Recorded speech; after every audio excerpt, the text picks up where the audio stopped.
aucune des religions auxquelles vous vous êtes adhérés, de quelque façon que ce soit, ne connaît pas en réalité ce que veut dire l'être humain. Aucune des religions ne le connaît. Si je dis que aucune des religions ne connaît l'être humain en tant que possibilité d'expansion dans le développement et dans l'incarnation, dans l'incarnation dans la divinité,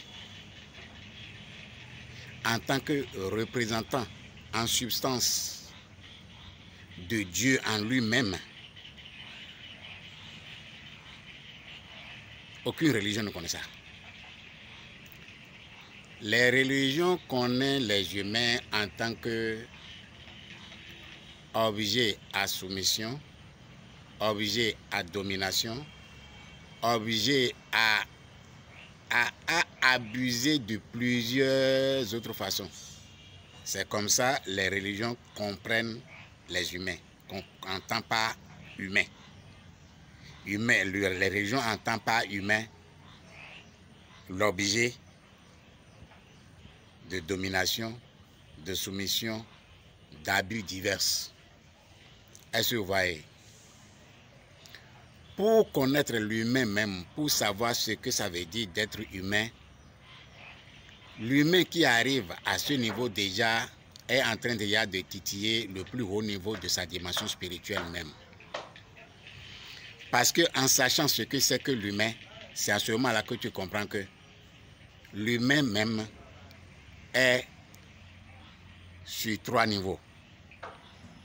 Le premier niveau est son physique. Le deuxième niveau est son mental, avec les émotions qui suivent. Et le troisième niveau est son énergie. Est-ce que vous voyez? Quand vous voyez les 3 aspects que je viens de citer, c'est-à-dire le physique, le mental et puis l'émotion, avec l'énergie, qu'est-ce que une religion est-ce qu'une religion vous enseigne quelque chose sur aucune de ces parties de vous-même? Parce qu'un enseignement qui doit vous apporter quelque chose doit être un enseignement qui a rapport à ce que vous êtes dans votre physique, à ce que vous êtes dans votre mental et votre émotion, à ce que vous êtes dans votre énergie. Mais quand vous voyez la plupart de toutes les religions, est-ce que vous en connaissez une qui a pour objectif de permettre de vous ancrer, sinon d'exploiter chacun de vos aspects?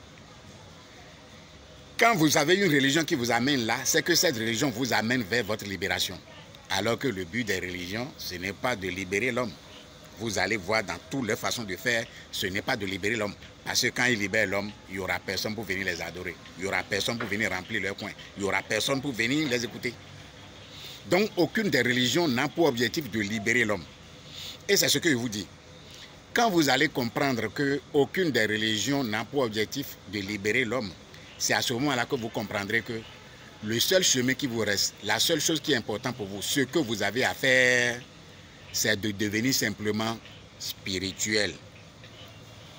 Le devenir spirituel est tellement important pour chaque humain que moi-même je me pose la question de savoir que, bon, si ce n'est pas que les religions ont pris le pas sur la connaissance et le savoir des humains, est-ce qu'on a besoin de demander à un humain d'être spirituel avant que l'humain sache qu'il est spirituel? Alors que c'est parce que l'humain est profondément spirituel que même il est humain. Et quand l'humain prend compte de sa dimension spirituelle, il n'est plus trop ancré dans son physique, il n'est plus trop ancré dans des recherches bas, non. Mais cette fois-ci, il devient un humain à plein potentiel. Quand je parle de plein potentiel ici, c'est quoi? Vous allez voir des grands stars de football, de musique ou bien de autre chose, qui au soir de leur vie, ils deviennent totalement miséreux. Pourquoi? Tout simplement parce qu'ils n'ont pas eu le temps de s'ancrer dans leur dimension spirituelle. Le fait d'être star, le fait de ce que tout le monde a besoin d'eux, le fait qu'ils doivent accomplir, qu'ils doivent faire des choses pour plaire aux autres, le fait de faire des choses pour maintenir la forme que les autres et que leur public aime. les sépare carrément de leur dimension spirituelle. Alors que se couper de sa dimension spirituelle, c'est comme un arbre qui se coupe de sa racine. L'arbre va rester l'arbre, mais avec le temps, il va s'assécher. Exactement la même chose.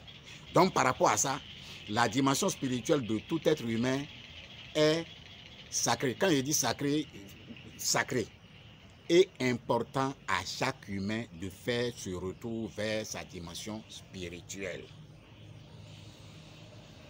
La dimension spirituelle est tellement grande que si vous prenez l'humain même dans ses aspects, sur ces trois aspects en général avec l'émotion qui va faire son 4 aspects général, il n'y a que seulement son physique seulement qui est que l'humain voit, que l'humain ordinaire voit, que l'humain ordinaire connaît.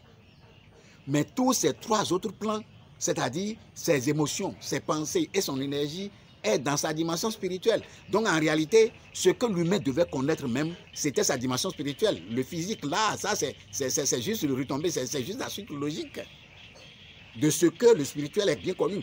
Maintenant, si tu oublies le spirituel qui incarne le 2/3 de ce que tu es, et que tu te cramponnes seulement dans les besoins du physique, toi-même tu comprends que vraiment que tu es à côté de la plaque.